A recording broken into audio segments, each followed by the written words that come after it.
सदियों की वेदना आज विराम पा रही है। सदियों का संकल्प आज सिद्धि को प्राप्त हो रहा है।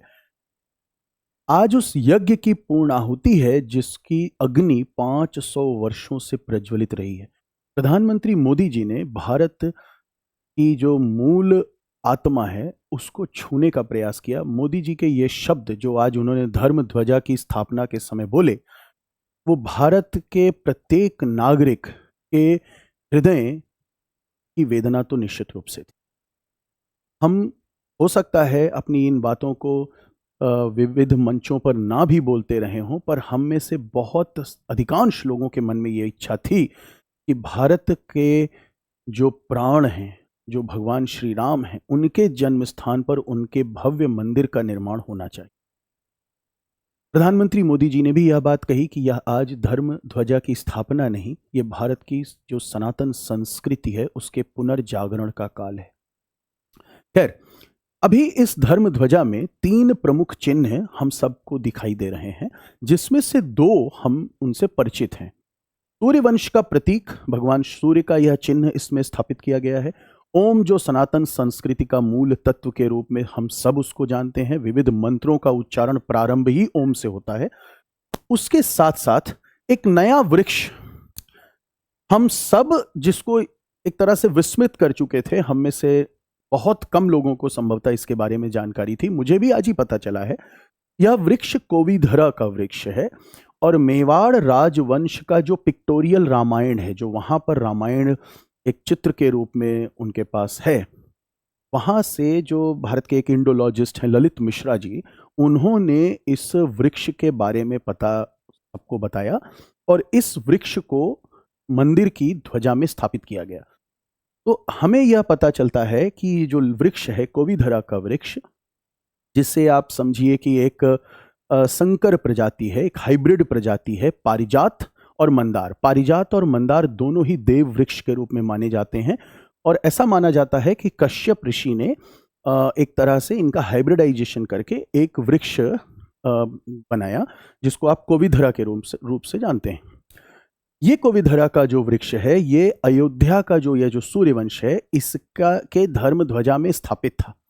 तो जब उसको हम फिर से स्थापित करते हैं तो भारत में जो राम राज्य है, जो हमारा राम राज्य से तात्पर्य एक वेलफेयर स्टेट है जहाँ सभी सुखी रहें, न्याय का जहाँ बोलबाला हो, तो उस वृक्ष को फिर से वहाँ के ध्वजा में जब हम स्थापित करते हैं तो हिस्टोरिसिटी भी लाते हैं।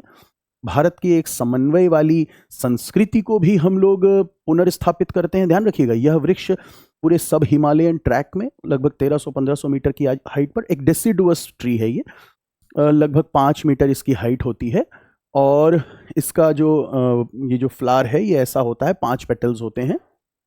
ऐसा देख लीजिए आप इसको। कुछ असमी और उड़िया भाषा में कंचन भी कहते हैं, रोक्टो कंचन, और तब नेपाल में इसको टांकी नाम से भी जानते हैं, सिंज नाम से संथाली में कहते हैं। ये वृक्ष 2 वृक्षों से मिलकर बना है। ये मंदार का वृक्ष है और ये मंदार का वृक्ष जिसका जो फ्लावर है वो कुछ इस तरह का होता है और साथ ही साथ ये आपका पारिजात का वृक्ष है। पारिजात को ये माना जाता है कि जो समुद्र मंथन है वहाँ से ये वृक्ष आया और कृष्ण भगवान से भी इसको रिलेट किया जाता है कि इसको इंद्र के स्वर्ग से भगवान धरती पर लाए और 2 रानियों के लिए सत्यभामा और रुक्मणी, सत्यभामा के आंगन में लगाया गया और उसका जो फूल गिरता था वो रुक्मणी के आंगन में गिरता था। तो तमाम इसके साथ स्टोरीज भी कनेक्टेड हैं।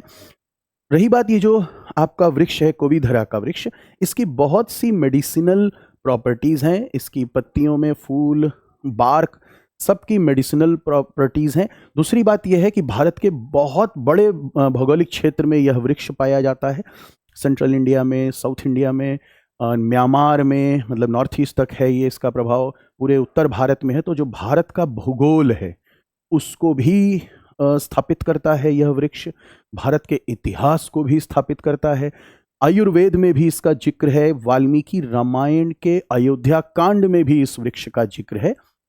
और इस वृक्ष का जो आप ये समझो, इसका जो नाम है वो है बहुनिया वेरीगाटा। तो बहुनिया वेरीगाटा ऑर्किड ट्री भी इसको कहते हैं।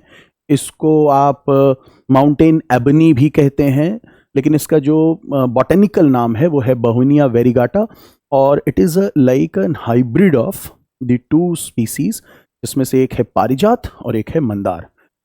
आई होप कुछ काम की जानकारी आपको मिली होगी। Thank you so much.